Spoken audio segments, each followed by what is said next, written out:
By walking, begging rides both in wagons and in the cars, in some way, after a number of days, I reached the city of Richmond, Virginia, about 82 miles from Hampton. When I reached there, tired, hungry, and dirty, it was late in the night. I had never been in a large city, and this rather added to my misery. When I reached Richmond, I was completely out of money. I had not a single acquaintance in the place, and, being unused to city ways, I did not know where to go. I applied at several places for lodging, but they all wanted money, and that was what I did not have. Knowing nothing else better to do, I walked the streets. In doing this, I passed by many food stands where fried chicken and half 5 created for Lit2 Go on the web at etcusf.edu. Up from Slavery, Chapter 3 by Booker T. Washington. Moon apple pies were piled high and made to present a most tempting appearance. At that time it seemed to me that I would have promised all that I expected to possess in the future to have gotten hold of one of those chicken legs or one of those pies. But I could not get either of these, nor anything else to eat. I must have walked the streets till after midnight. At last I became so exhausted that I could walk no longer. I was tired, I was hungry, I was everything but discouraged. Just about the time when I reached extreme physical exhaustion, I came upon a portion of a street where the board sidewalk was considerably elevated. I waited for a few minutes, till I was sure that no passers-by could see me, and then crept under the sidewalk and lay for the night upon the ground, with my satchel of clothing for a pillow. Nearly all night I could hear the tramp of feet over my head. The next morning I found myself somewhat refreshed, but I was extremely hungry, because it had been a long time since I had had sufficient food. As soon as it became light enough for me to see my surroundings, I noticed that I was near a large ship, and that this ship seemed to be unloading a cargo of pig iron. I went at once to the vessel and asked the captain to permit me to help unload the vessel in order to get money for food. The captain, a white man, who seemed to be kind-hearted, consented. I worked long enough to earn money for my breakfast, and it seems to me, as I remember it now, to have been about the best breakfast that I have ever eaten. My work pleased the captain so well that he told me if I desired I could continue working for a small amount per day. This I was very glad to do. I continued working on this vessel for a number of days. After buying food with the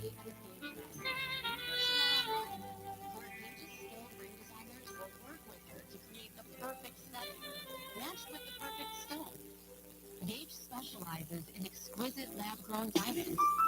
Financing available. GageDiamonds.com. We're engaging in middlemen.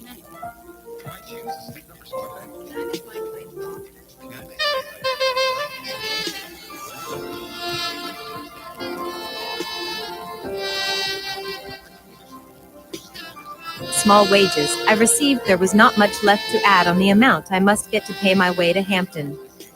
In order to economize in every way possible, so as to be sure to reach Hampton in a reasonable time, I continued to sleep under the same sidewalk that gave me shelter the first night I was in Richmond. Many years after that, the colored citizens of Richmond very kindly tendered me a reception at which their 6 created for Lit2 Go on the web at etcusf.edu. Up from Slavery, Chapter 3 by Booker T. Washington. Must have been 2,000 people present. This reception was held not far from the spot where I slept the first night I spent in the city, and I must confess that my mind was more upon the sidewalk that first gave me shelter than upon the recognition, agreeable and cordial as it was. When I had saved what I considered enough money with which to reach Hampton, I thanked the captain of the vessel for his kindness, and started again.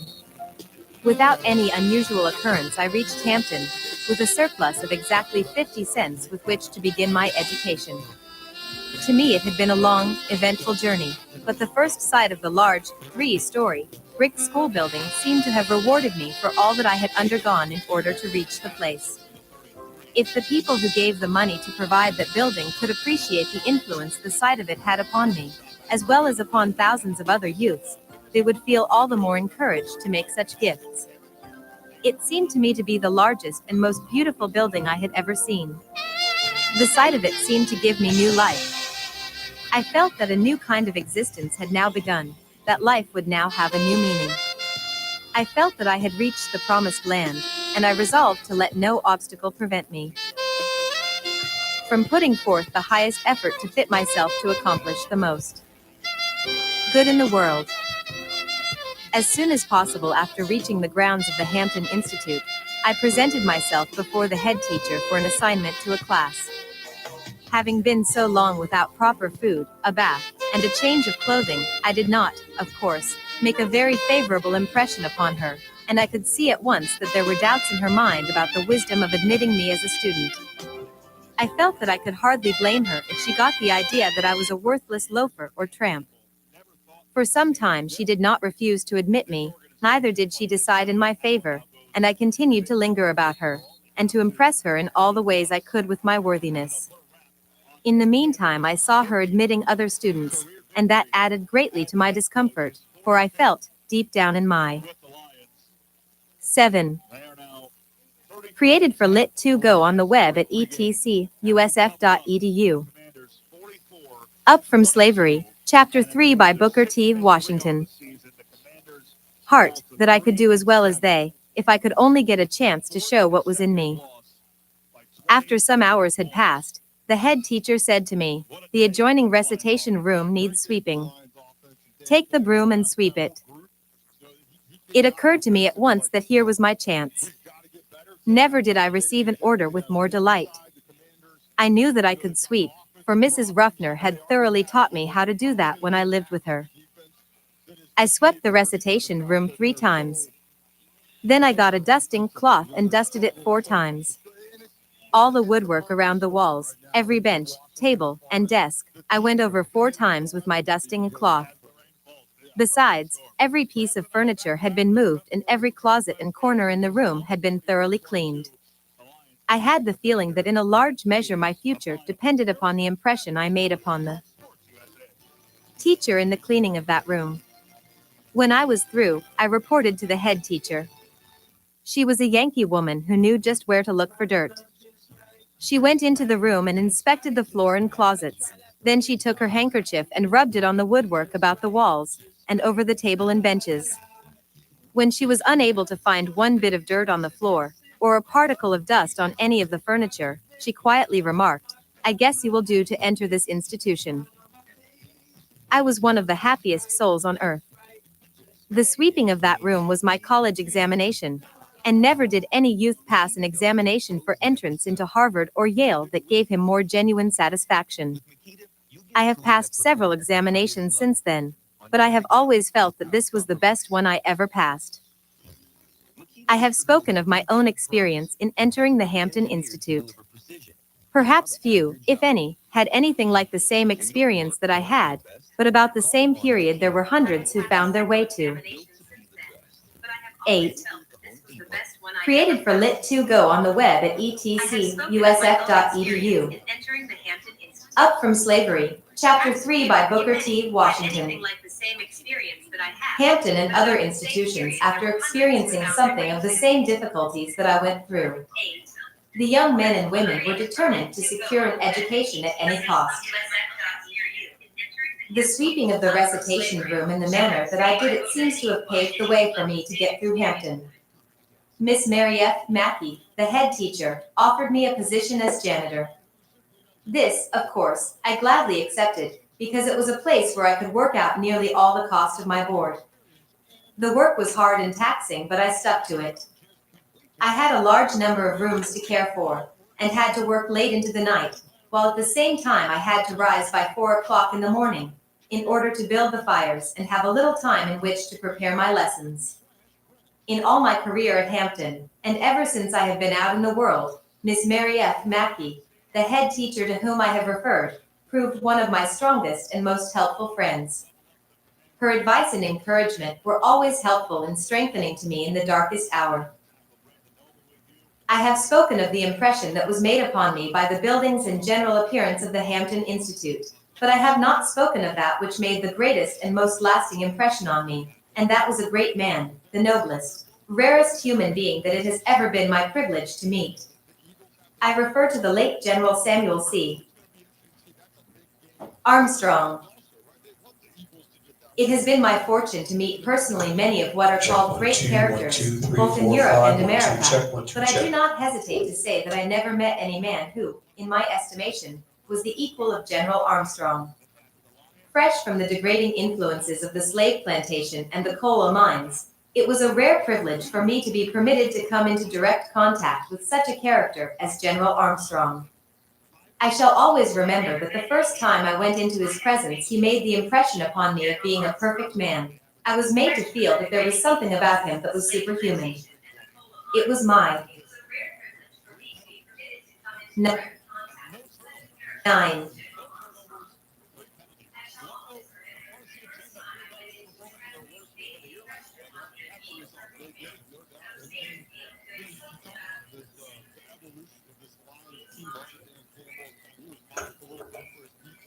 Check 1, 2, 3, 4, 5.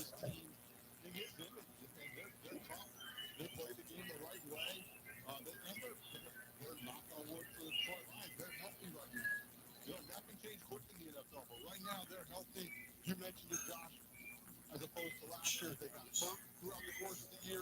They're getting healthy over the course of the year, and they want to play their best football at the end of the year. I got a little bit of revenge for last year's playoff loss. They avenged their loss last week. They didn't like it against Minnesota, and hey, that winning streak after a loss now at 13. They haven't lost back-to-back games since October of 2022. Jared Goff, 323 touchdowns. Jahmyr Gibbs, 172. Created for Lit2Go on the web at ETC.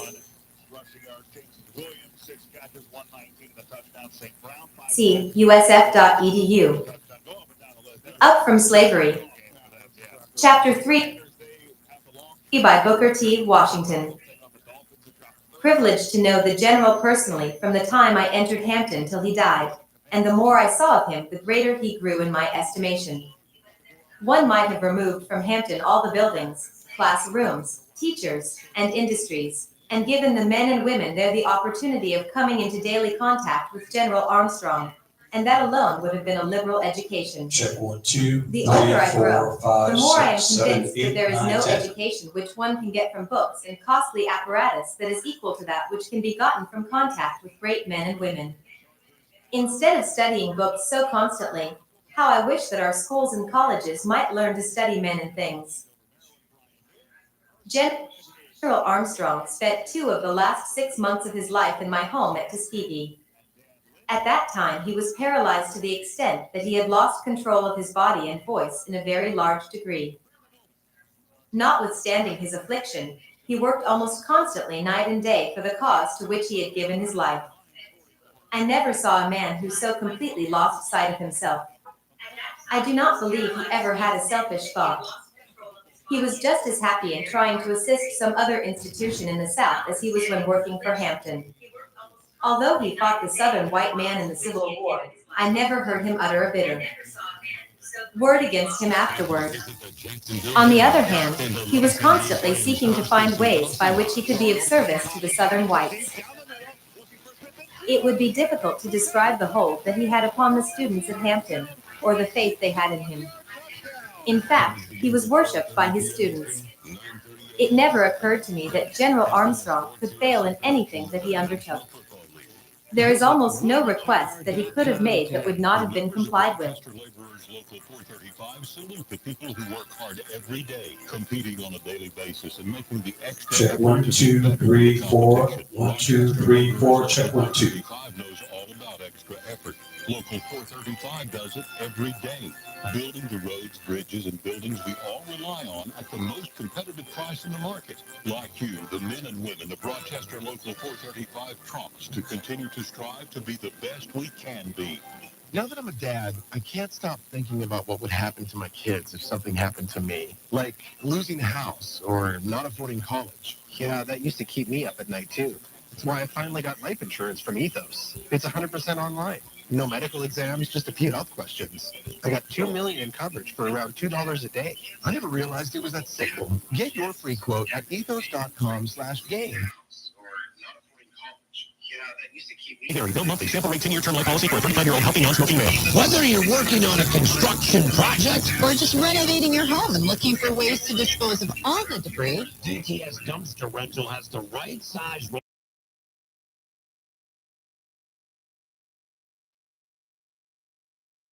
A roll-off dumpster, simple, fast, and affordable. For more information, call DTS Dumpster Rental at 283-7089. That's 283-7089.